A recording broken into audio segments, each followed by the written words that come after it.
The USA has long been called the land of opportunity, but there are many people these days that will tell you the American dream has for a long time been less of a reality. Canada, on the other, is often depicted as an easier place to have an existence. It's a country with far less of a divide between the rich and poor, and you'll still find it on best quality of life lists somewhere in the top 10. At the same time, the USA makes headlines for such things as having worryingly high crime rates for a developed nation, incredibly high incarceration rates, and a healthcare system that might bankrupt its own citizens.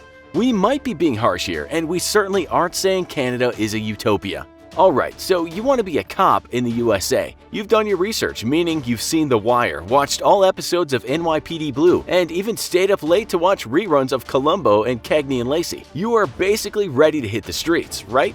Well, we should tell you a few things about what you need to do to become a police officer in America. The good news is that you don't have to be a genius to land the job. It's open to most people, so long as you have some brain power and didn't spend your teens doing hits for the Mexican Mafia. You can get a law enforcement degree, and this should land you better jobs, but you can also apply to be a cop after high school. So to get in, you'll need a high school diploma or a GED, which is considered equal to that diploma. After that, you'll be interviewed and have background checks. If you have a minor offense, you may still get in. You may not have to be super fit, but you'll likely have to be relatively fit. Once you get into the academy, you'll have to pass some kind of entrance exam, such as the law enforcement examination. Then you'll start your training. You'll also have to pass a fitness test or the police physical fitness abilities test. These tests can change depending on where you're training, but you'll mostly have to show you can sprint reasonably fast and able to run 1.5 miles in anywhere from 16 to 20 minutes. But you'll have to show your strength by doing a fairly tricky obstacle course, and on top of that, you'll have to do around 20 push-ups in 1 minute and 30 sit-ups in 1 minute. As we said, this can change depending on the academy. Let's just say you have to be fairly fit to pass, but by no means have to be an exceptional athlete. Training will last around 30 weeks, and even after you've passed, you'll be put on probation for up to 18 months at the department where you'll be working. Over in Canada, you can also start training at age 18, but you cannot hit the streets until you're 19. You'll also need a high school diploma or the equivalent, and during the interview process, you'll have to show good health, both mental and physical. On its website, the RCMP says turning up to the interview looking like you've done nothing but eat donuts and played Grand Theft Auto throughout high school will put you at a distinct disadvantage. You'll also have to pass background checks, and again, a very small infraction in life may not mean you can't get in. Pass the interview and off you'll go to training school for 26 weeks. Yes, again, there will be written tests that should not challenge most who have done okay in high school. As for the fitness test, you'll need to do the physical abilities requirement evaluation, and that will consist of doing an obstacle course, push-ups and pull-ups, and a weighted carry, all under a time of 5 minutes and 30 seconds or less, and that's at the start of training. At the end, you'll have to be able to do that same test in less than 4 minutes. So now you're in the force, but what's it like? Well, first of all, how much are you being paid? The amount fluctuates across the USA, but PayScale in 2017 said the average was $44,000 a year for the first 0 to 5 years as a rookie cop. Other sites tell us the starting salary for most cops is closer to $30,000, and it will increase by the year. That might go up to $50,000 between your 5th and your 10th year, but it depends on how well you do. Where you are matters a lot, with sources telling us that the average wage for cops in California is considerably more than double the average for cops in Mississippi. As for Canada, you can check out the job site Indeed and see police officer positions with a yearly wage of around $60,000. After we converted them from Canadian dollars, again, it depends on where you work, but PayScale tells us the average salary when you just join the force is around $37,000. Just like in the US, that can easily go up to $50,000 after a few years. It seems the wages for US cops and Canadian cops are not dramatically different, but which country would be better to work in? We're told that a big difference in policing is the fact that Canada has a federal criminal code, while in the US things change from state to state. This means in Canada, training and procedures are the same all over, which can make life easier. One website tells us that in Canada, the money for police force comes from taxes, while in the US, part of the money comes from the tickets people have to pay. That website tells us that this has led to a stricter kind of policing in the US, as the force needs to make money. We're told in Canada they call it a police service, while in the US it's called a police force.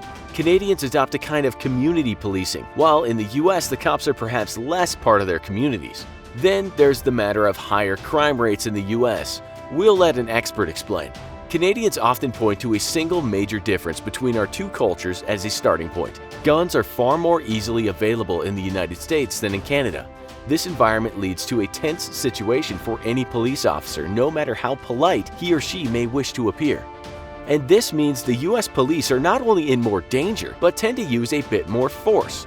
We've all seen the videos of perhaps rather over-the-top policing. We might also say that officers are in some part of the US under tremendous stresses, given the number of guns on the street. We're told that US officers use lethal force about 6 times more than the average Canadian cop. The Washington Post told us that in 2015, US police shot and killed close to 1,000 people, while in Canada that number on average was about 15 people a year. Unless you're mentally unhinged, killing people is something you certainly don't want to do, and in the US, as a police officer, it's much more likely that you will. We're told that in 2018, according to the Officer Down Memorial page, 149 deaths of officers occurred in the line of duty. Most were shootings, but cops also perish in car crashes while performing their duties and other ways. Some deaths might just have been accidents, but we're told firearms were involved in most deaths. In comparison, the Canadian Broadcasting Association looked at the Canadian Police Memorial statistics and told us in 2018, since 1975, a total of 284 police officers have died on the job.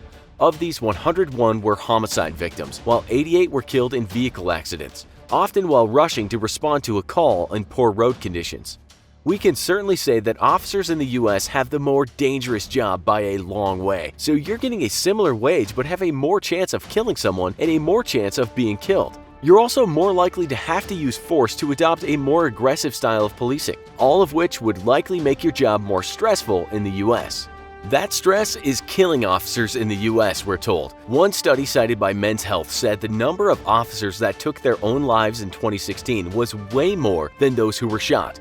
There's not enough conversation about mental health within police and fire departments, said the study. It depends on where you are, of course. A recent study by the Department of Justice, for instance, said that the suicide rate in the Chicago Police Department was 60% higher than the US average. One officer who worked for the Fresno Police Department said that over his 35-year career, he counted 14 of his colleagues that took their own lives on the job.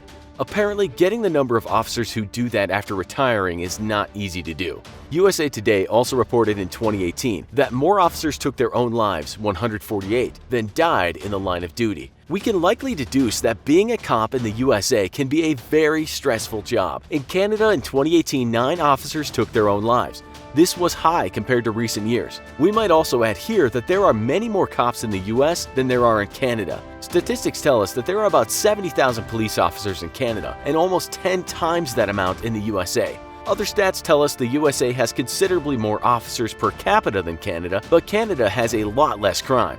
We might also look at websites that list countries for the worst police brutality, and next to developed countries sometimes stands the USA. We're not going to go into all the reasons why this happens, but we might say that any chance of being part of such brutality might be said to have future negative consequences not only for the victims but also the perpetrators. Even if they don't get caught, one day it's likely their actions will cause them some amount of unhappiness. Just reading various sites, it seems Canadians in general have more trust in their police. This no doubt makes their job easier. Psychology Today tells us this of US policing.